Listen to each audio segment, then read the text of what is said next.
All right, y'all. We're looking right now at the topic 11 test review, which is on Canvas. So, what we're going to do is we're going to go through all of the questions that are on there, and then then there's a couple more added on to the end that I want you to just take a look at, okay, because they were not included on the review on Canvas, but they are going to be included right here.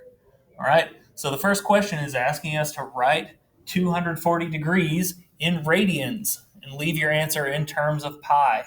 So what that means is that there is a specific way that we can go about converting degree measurements into radian measurements. And remember that radians is just another way of measuring angles. That's not degrees. Okay. So what we have to do to convert is we take that degree measurement, that 240, and we put it over one. Okay, and when you don't really have to put it over one, the reason we do that is because putting it over one doesn't change the value of that 240, but what it does is it makes it really easy to see when we multiply times that conversion. It makes it really easy to see that you can just go straight across the top and then straight across the bottom. Okay, what that does for us is it creates 240 pi on top, 240 times pi, and 1 times 180 on the bottom. Now, what you can do now, because it's asking us to leave our answer in terms of pi, is just divide in your calculator 240 divided by 180. That gives you 1.3 repeating. Well, that's not very helpful to us because all of these answer choices over here, all of the answer choices are all talking about things in terms of pi, and they're all fractions. So what you do is you hit math, and then you hit that first thing that pops up, frac, F-R-A-C.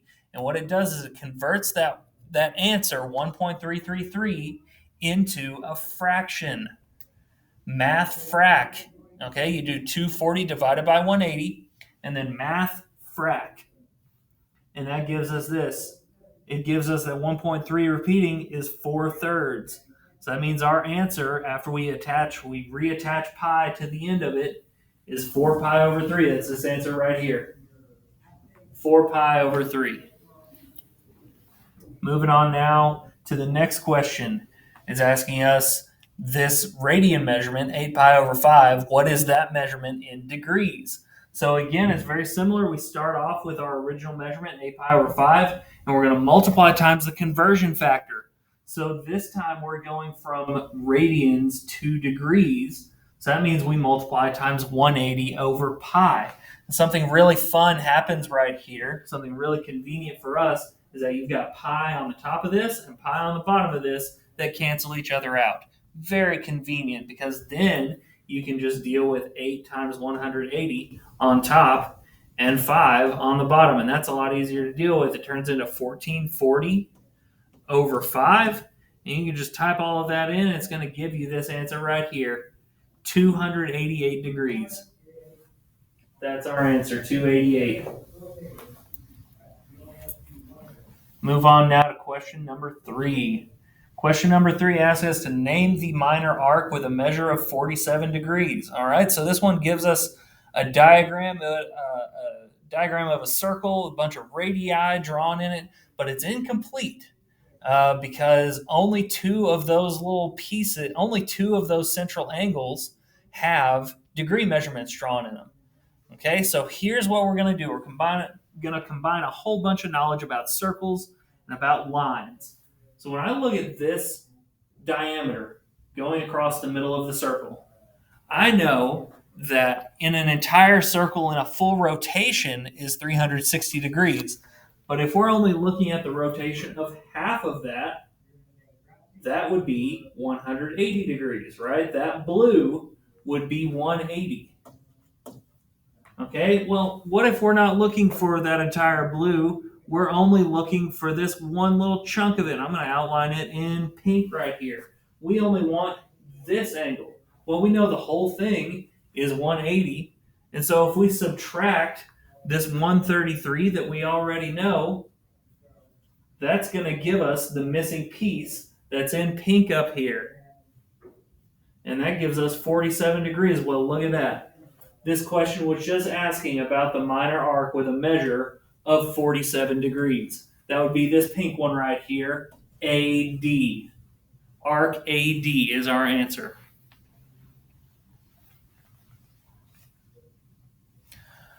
Move along now to the next question.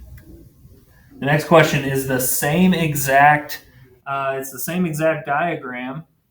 Okay, so we know already that this one is going to be 47 degrees, and but unfortunately, we've still got one missing piece of our diagram. That missing piece being right here, the largest arc right there. Okay, so that one has, we've got 3 of our 4 central angles right there, and it's asking us what major arc would give us a measure of 197 degrees. Well, it's going to be a lot more helpful for us if we know what all of our missing pieces are, right? So here's what I'm thinking. We know that the whole entire thing going all the way around is 360 degrees.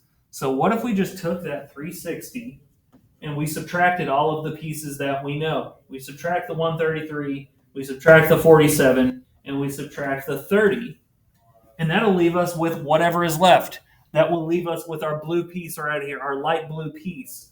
And that would be 150. 150 degrees. Now, this question in particular is talking to us about a measure of 197 degrees.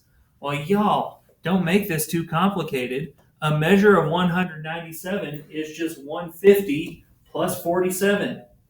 Okay? So we're talking about, if we're talking about 197 degrees, we're looking at this arc right here.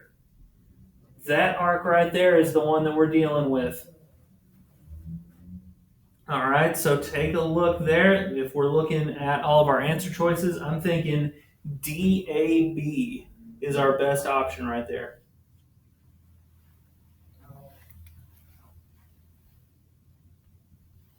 Our next question, what is the measure of arc AB? Well, that's the one that we just figured out in that last problem, didn't we?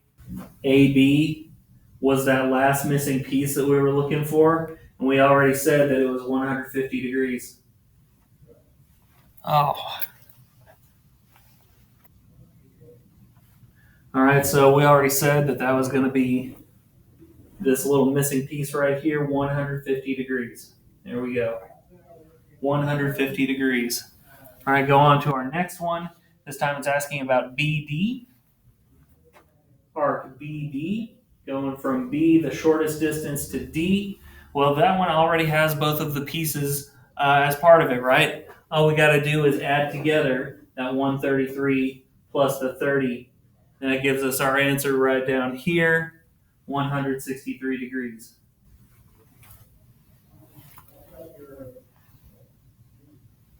All right. This one, it's another problem with the same exact diagram. What is the circumference of the circle? Now, the circumference, this is a formula that you might want to put on your formula sheet. Circumference equals 2 pi r. You could also say that it equals pi times diameter, if you wanted to look at it that way. All right, so this one gives us a radius actually in that diagram already. It already told us that the radius is 8 centimeters. So if we're dealing with that, all we have to do is plug it in. 2 times 2 pi r becomes 2 times pi times 8. And if we're keeping all of our answers in terms of pi, you can see over here all of your answer choices all have something about, all have pi as part of them. All we have to do is multiply 2 times 8, and that gives us 16. We attach that pi. We just leave it alone. We leave it as part of the answer all by itself. All right, so that is 16 pi. That's our answer.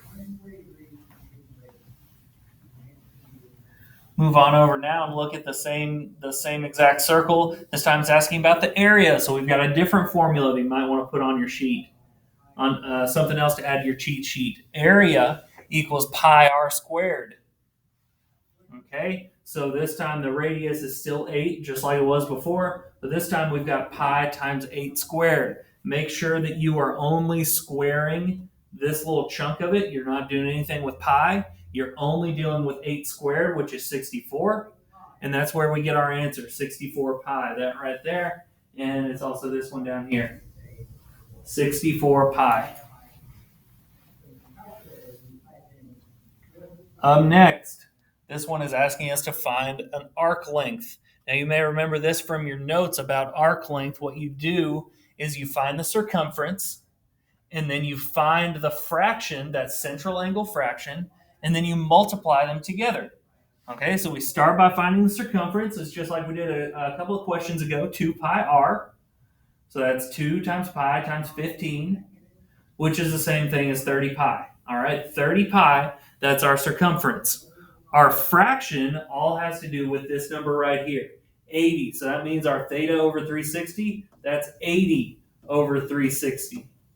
Okay, that's the fraction that's going to go in right there. We multiply those two things together. All right, we're going to multiply the circumference and that central angle fraction. Multiply them together and do as much as we can to simplify things. Okay, 80 over 360 reduces down to 2 over 9. Okay, there was some confusion earlier on about what this fraction is. Okay, this fraction right here means that the arc, that bold chunk of it that I just highlighted in green, that is 2/9 of the way around the whole entire circle. That's what that fraction means. So when you multiply the circumference times that fraction, it tells you how long is just that piece of it. Okay? So we do that multiplication, and after we reduce everything down, you do 30 times 2 on top, you divide that by 9 and reduce the fractions down as much as you can, and you end up with 20 pi over 3. Oh, wrong one. You end up, there it is, 20 pi over 3. That's your answer right there. Moving on now to should be question number 10. What is the area of the shaded region? Now, this one is going to be a pretty similar process to last time. Okay, first we're going to find the whole entire area, finding the area of a sector. We're going to find the whole area of the circle, and then we're going to find that fraction, that angle fraction, just like we did before, and then we multiply those two things together. Okay, not the most complicated thing in the world. Our area is pi r squared. Well, we look at our radius. We look at our radius of 3 yards, and that gives us pi times 3 squared. Make sure that you are only squaring just the 3. You're not doing anything with pi, because we want to keep it as 9 pi. We want to keep it in terms of pi, okay? That's the area of the whole entire circle. When we look at our fraction, however, this is where it gets a little bit different, because our fraction, what we're dealing with, is not going to be 120. What we're dealing with is this part up here. Okay, we know the whole entire circle represents 360 degrees. And if this part is 120, we can subtract that and see that this part up here that we're concerned about is 240. Okay, we are not interested in 120 over 360. We want 240 over 360. So that's what our fraction ends up being. We end up multiplying 9 pi times 240 over 360. Now that right there reduces down pretty well, pretty easily down to 2/3. So you end up 9 pi times 2/3. Well, you multiply on the top, 9 pi times 2, that equals 18 pi. Just doing some quick calculations over here. And then on the bottom, you've just got that 3 still there. Well, 18 divided by 3, that's a real quick, easy calculation. It's 6 pi. 18 divided by 3 is 6. So that makes our final answer, everything all done, 6 pi. And it's that answer there, 6 pi. All right, this next question is our trickiest one, and I'll ask you to remember that on the test itself, we're not going to have one this difficult. We're going to have the easier version of these problems, okay? So go back into your notes if you need to. Go back into those practice assignments and look at the easier version of these questions. This is 11-5. You can watch that notes video and you can watch that assignment video as well. That might be helpful for you. Okay, so we start off what we want to do, if we're going to find the area just of the segment, what we're going to do is we're going to start off by finding the area of the whole entire sector. Okay, we're going to start off by finding this whole entire thing that I just outlined in orange. Then what we do next is we find the area of just this triangle part that I'm highlighting in green. If we subtract the orange part minus the green part, that will leave us with just the bottom shaded region that we are interested in. Okay, that's the goal here. So the area of the sector is what we just did a minute ago. You multiply the area of the whole entire circle times that fraction. Okay, that fraction, 120 over 360, times pi r squared, which is 4 squared right there.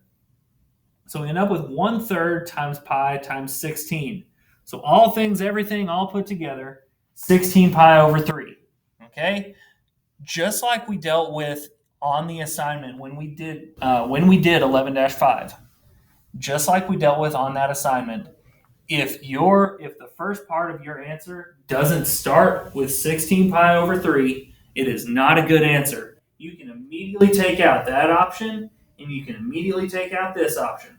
Okay, we are not interested in those two because we already know that the area of the sector starts at 16 pi over 3. Okay, so now let's look at this triangle. Okay, the triangle that I've highlighted in green, look at what happens when we cut it in half. When we cut that in half, that makes this angle 60, and that makes this angle 60 because we cut it exactly in half. That's 4. And okay, so what we're going to do now is behind this this orange panel, what I'm going to do is I'm going to have a drawing of the left side of that triangle. The left side of that triangle, you can see that this side right up here is 4. You can see that it's a 30, 60, 90 triangle. And since the hypotenuse is 4, that means the shorter leg over here on the right is 2. And that means the base over here is 2 times square root 3. Okay, so let's talk about the area of the triangle. We know the formula for the area of a triangle. That's 1/2 base times height. So here's what I'm thinking. Okay, here's what I'm thinking. If we can find the area of this triangle up here and multiply it times 2, that would represent the left side and the right side both. Okay, it would give us both the left and the right side. So here's what we've got. 1/2 times the base, 2 root 3, times the height, 2. And the whole thing multiplied times 2 at the front of this. And the reason we multiply times 2 at the front of this is so that we've got the left side of the triangle and the right side. All things all put together, simplified down, the area of the triangle is 4 square root of 3. Okay, so if we're just looking for the area of the triangle, it was 4 square root of 3. If we're looking for the whole sector, it was 16 pi over 3. Look at this right here. The whole goal of this exercise was to subtract the orange area, this thing right here, minus the green triangle, this piece right here. 16 pi over 3 minus 4 pi over 3. All finished, all put together, we're looking for this answer. 16 pi over 3 minus 4 pi over 3. No, excuse me, minus 4 square root 3. All right, I know that was a whole process. Something you would probably want to put on your cheat sheet is this formula right here. Probably going to want to include the formula for the area of a triangle. You're probably going to want to include this information. Okay, I'll write it down a little separate up here. Area of a segment equals area of the sector minus area of the triangle. Okay, area of the triangle, which of course, that's that part. Area of the sector, that's this part. Okay, it becomes a whole process, but it's really going to be a lot easier. You'll see it if you go back and watch those videos, and if you go back and look at go back and watch those videos, go back and look through the assignment. Many of the problems were a lot easier than this. You didn't have to deal with a 30, 60, 90 triangle and all that. All right. So it's going to be the easier version when you get to the actual test. Take a look at our next problem right here. The length of the bold arc, okay, is another question. It's just asking about arc length. It doesn't have to be anything super complicated. The process for finding the arc length is the same thing every time. We start by finding the full circumference, and then we find that fraction, and then we multiply them together. Okay, so the circumference is pi r squared, it's 2 pi r. It's not pi r squared, it's 2 pi r. That's one of the formulas that I would write down on my cheat sheet. Circumference is 2 pi r, so that's 2 times pi times 8, which is 16 pi.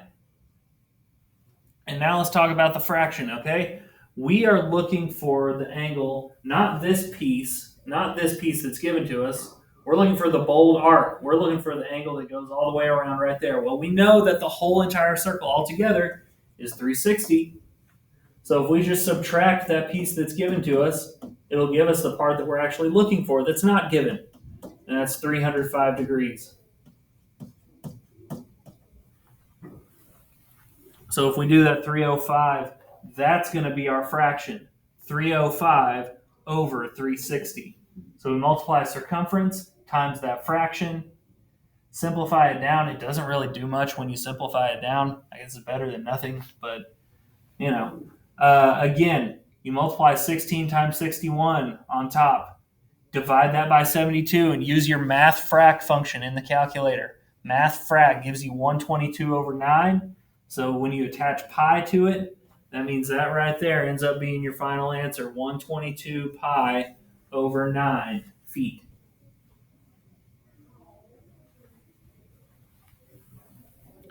Now, the rest of this right here, I believe, is going to be the last one. I believe this is the last one on your Canvas quiz. Okay? So it's asking us to find the area of the shaded region. And this is a bit of a challenge problem because we did not have something specifically like this. Whenever we were finding the area of a shaded region, it was always, whenever we found the area of a shaded region before, it was like this. It was where you had to deal with a segment. You had to subtract a bunch of stuff and deal with that triangle. Okay? But the idea here, the idea of this problem is very much the same. What we're going to do is we're going to first find the area of this whole entire rectangle, including the middle part, including the circle in the middle. Okay, we're going to find the whole entire pink area, and then we're going to subtract this part in the middle that we are not interested in. Okay, this question is only asking about the shaded region, so we don't want that white part in the middle. So what we do is we find the whole entire rectangle, and then we subtract the area of the circle in the middle, and that'll give us what was left, the area of the shaded region. Now, when you're finding the area of a rectangle, really finding a rectangle or parallelogram or square, it's always length times width, or you could call it the base times height. Base times height is another good way to put that. Okay, that's a way that you might see it pretty frequently, especially if you're dealing with a parallelogram. They call it base and height. Okay, so you've got length times width or base times height. That is going to be just 12 times 18. Okay, you can see that. So that's the only two numbers that are even given on that whole picture right there. Okay, 18 times 12 gives us the area of the rectangle. The whole entire picture, including the part in the middle, is all 216. So then what we do is we look at the circle. We look at the part that we are not interested in so that we can subtract that out of there. Okay, so that gives us, we know the area of a circle is pi r squared. Well, when we look at this number right here, this 12 is a diameter. Okay, so that means the radius is only going to be half of that. The radius is going to be 6. Okay, so pi times r squared is pi times 6 squared, which is 36 pi. So just like we did before, we've got the area of the whole thing over here. We've got the area of the part we don't like right there. we can just subtract them. 216 minus 36 pi.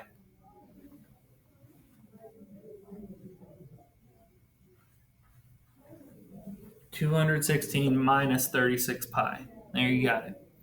Okay, that right there, I believe, is the end of the Canvas review, but there's a couple extra problems that I've added onto this slideshow that I want y'all to see because there's stuff about it on the test, even if it's not necessarily on the review right here. Okay, that's why I'm making this video, is to make sure all of this information is available.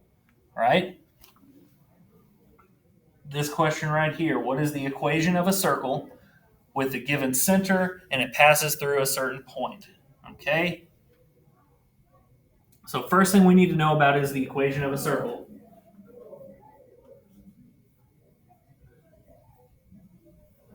Equation of a circle always looks something like this. You got a bunch of stuff being squared. You got some stuff being either added or subtracted. It all has to do with the with the information about the circle itself. Okay, so the first thing we need to recognize is that these two numbers right here, A and B, come from the center of the circle. Okay, so that means this center, 2, 3, that's going to be A, and that's going to be B.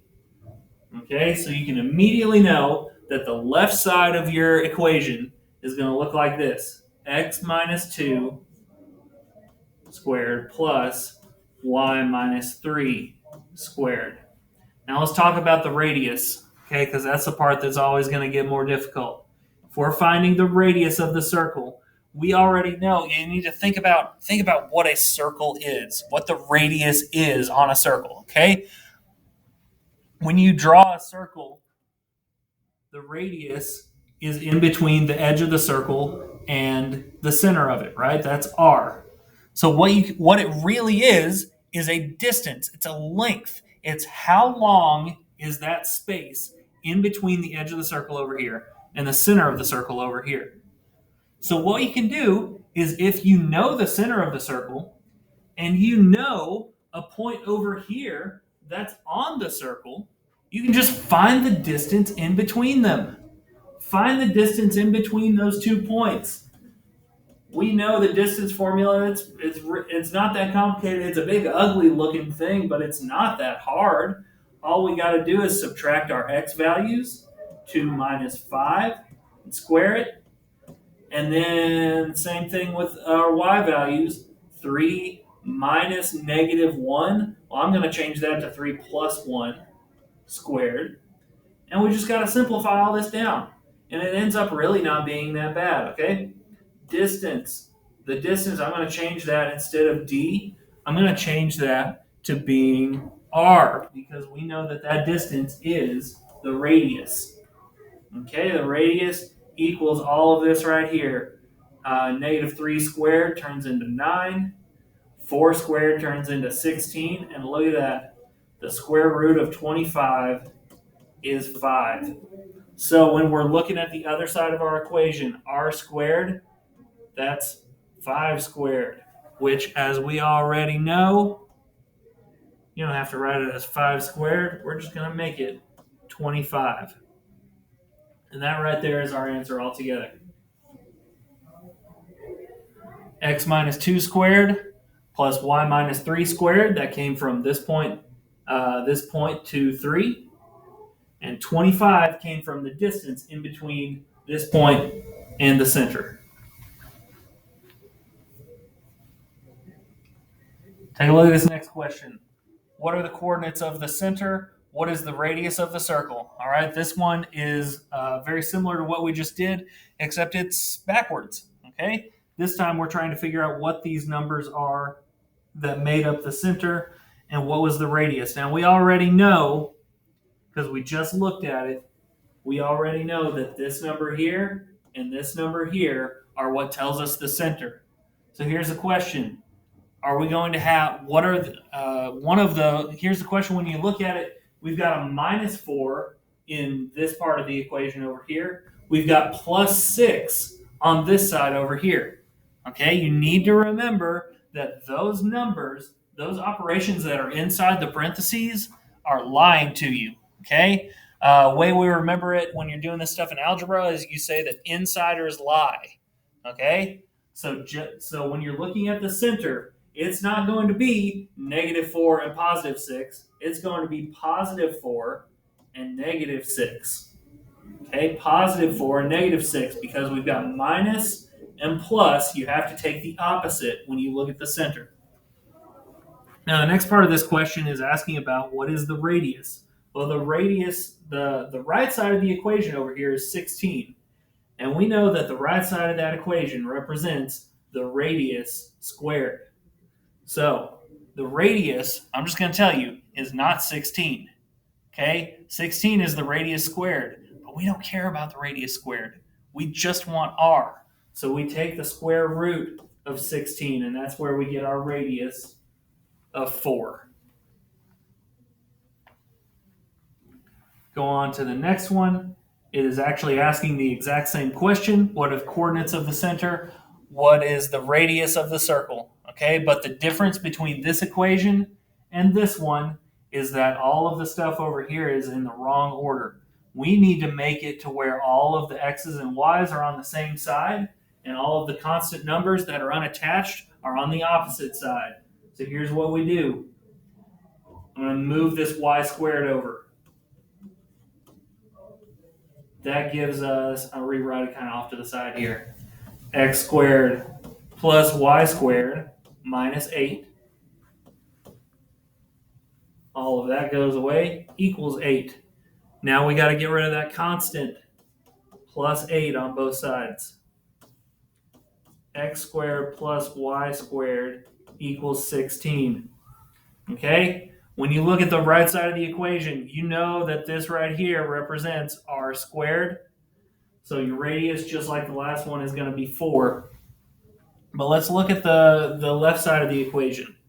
Okay, usually when you look at the equation of a circle, it's x minus a squared. It's y minus b squared. Well, we don't have anything attached to our x and y. Nothing is being added or subtracted here. So you need to think about that for a second. If nothing is being added or subtracted, maybe your center is at x and y values that mean nothing. It's at 0 and 0. That's the center of this circle. It's at the origin. Okay? If nothing's being added or subtracted, then it's just zeros. Our last one that we're looking at the very end of this, is asking you to write the standard form of the equation. Okay? It gives you the center. It gives you a point. It gives you the center right here. It gives you a point that's on the circle over here.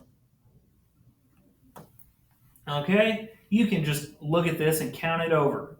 Your radius is 4. So your r squared is going to be 16. Your center is at -4, -1. Well, if that's your center, then that means -4 is A, -1 is B. By the way, these are still going to be multiple choice problems, okay? It's still going to be multiple choice. Don't panic about this stuff, okay? So if we're putting all of this into our equation form looks like this. It looks like x minus a squared. It looks like y minus b squared. On the other side, it equals r squared. Well, we already know what that one's going to be, right? We already know that our r squared, it's going to equal 16 on the right side. But let's look at these other parts. X minus a, well, that's x minus -4. So it's actually going to be x plus 4. Remember how we were saying that inside the parentheses, that plus or minus sign is lying to you? It's the same idea. Okay? On the other one is going to be y minus -1. Well, that's y plus 1. All right, so that's what we end up with as our answer, everything all put together. X plus 4 squared plus y plus 1 squared. Okay, it's because of those negative signs right there and right there. Okay, that is all of our review. I know this was not my shortest video that I've ever made, but hopefully it was helpful for you, and hopefully it'll help you in making a good cheat sheet when you actually get to take this test. All right. So that's going to be all for today. Y'all have a good one.